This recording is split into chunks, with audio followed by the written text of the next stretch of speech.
deeq raashineed ee soo dhiibeen jaaliyadda Norweyn ayaa saakii lagu gadoonsiiyey degmada Doolow Soomaaliya barakacyaal ka soo barakacay abaarihii ku dhuftay deegaanada Soomaaliya. Raashinkani ayaa isugu jira bur, bariis iyo saliid, ayagoo markaa iyadana ay gadoonsiyeen guddiga gurmadka abaaraha degmada Doolow Soomaaliya. soo halkaasina uu ka hadlay gudoomiyaha guddiga gurmadka abaaraha Sheekh Cabdiwali Xasan Filig oo markaana ugu baaqay dhammaan ummadda muslimiinta Soomaaliyeed meel dunida ka joogaan inuu weli socdo gurmadka loona baahan yahay. Dadka barakacayaasha ayaa u mahadnaqay walaalaha Soomaaliyeed una duceeyay dadka soo dhiibay raashinkani. waxaan taaganahay degmada Doolow, waxaana nahay guddiga gurmadka abaaraha degmada Doolow. aniga oo Cabdiwali Xasan Filiga waxaan ahay gudoomiyaha guddiga gurmadka. waxaan meeshan u taaganahay deeq lacageed oo naga soo gaartay jaaliyadda Norway oo wakiil u yahay Cabdi Cumar Cabdille oo $1400 ayaa na soo gaartay oo ugu talagaleen dadka ay abaaraha ku dhufteen.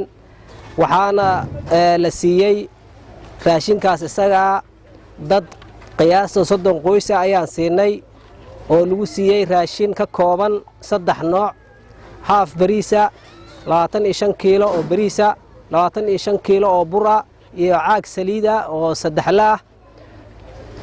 ilaahay subxaanahu wa tacaala dadkii soo aruuriyo ka soo shaqeeyay oo ugu horeeyo Cabdi Cumar, ilaahay subxaanahu wa tacaala miisaanka xasanaadka ugu daro. dadkii uu ka soo aruuriyo lacagtaas la baxayna ilaahay subxaanahu wa tacaala miisaankooda xasanaadka ugu daro. lacagtii aad soo sadaqaysateen waxaan siinay ayadoo dadkii deegaanka joogay oo abaarta ay ku dhufatay ay joogaan, ayaa waxaa ka darnaaday dad kor ka yimid oo ilaa u furow iyo qansax dheere ka soo qaxay oo aad u tabaalaysan oo ilmahoodii ay halis ku jiraan inay gaajo u dhintaan ayaa ka darnaaday. ayagii baan raashinkii annagoo u diyaargaraysan inaan tuulooyinka degmada ee dadka soo barakaco xoolayd ay joogaan inaan geyno, kuwaanoo ka sokeeyo ka darnaaday baan siinay. waxaan leenahay dadka soo sadaqaystayna ilaahay ha ka ajir siiyo. dadka Soomaaliyeedna waxaan ugu baaqaynaa dadka ay abaarta ku dhufatay ama xoolaha ka dhamaysay barakacoodii wuu socdaa. degmada Doolow kaamamkeeda iyo hareeraheedu way tuuran yihiin.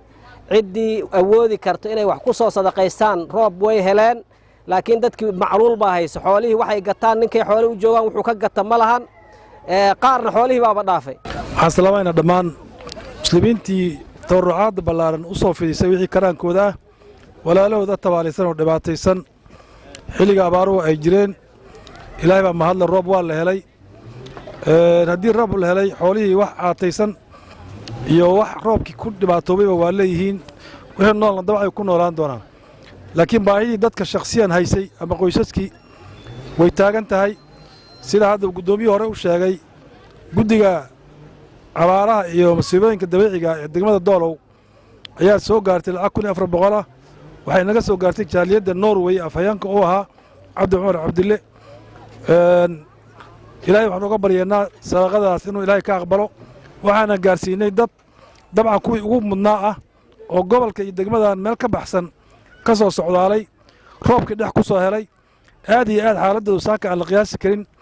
meel wanaagsan oo qofkii wax la baxay ugu habboonayd bay ku baxday. waa ujeedaan sadaqadan maanta na soo gaartay ee nooga timid Norway, naga soo gaartay Cabdi Cumar, dadkii soo aruuriyay dhaqaalaha soo aruuriyay, ajra xasanaad Allah ka siiyo.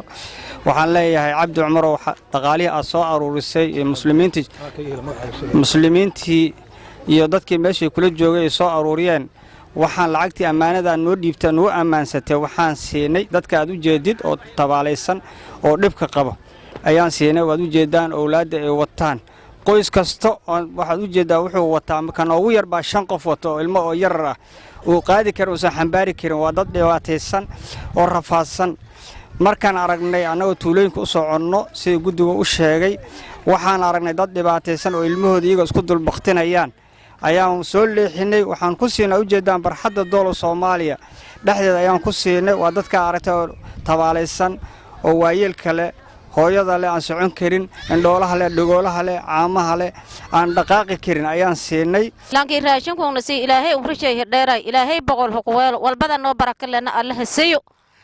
إلهي وين واحد سي أسفدا أجن وينت أنوال ونقول نسوا هاي والونسيان من هاي بسكت بهدل نينك نولاي هدن راشن كلا لنسي برا لنسي بريسة لنسي سريدة لنينك الدري إلهي وين واحد والبركة لقوال إلهي ونرشة هداري إلهي جنا فردوسه إنك بشاري كرنبات كوكايدة طفرة كوكايدة دينسور كوكايدة داب قربان كوكايدة بدن الجرو هايني أنت آيني أنت أمتنا محمدها أنت رأيت إسلامك إلهي وين واحد هاي دين أكبر أو أمدون ولا سيدي دتكون مركاتي كأيي لانكي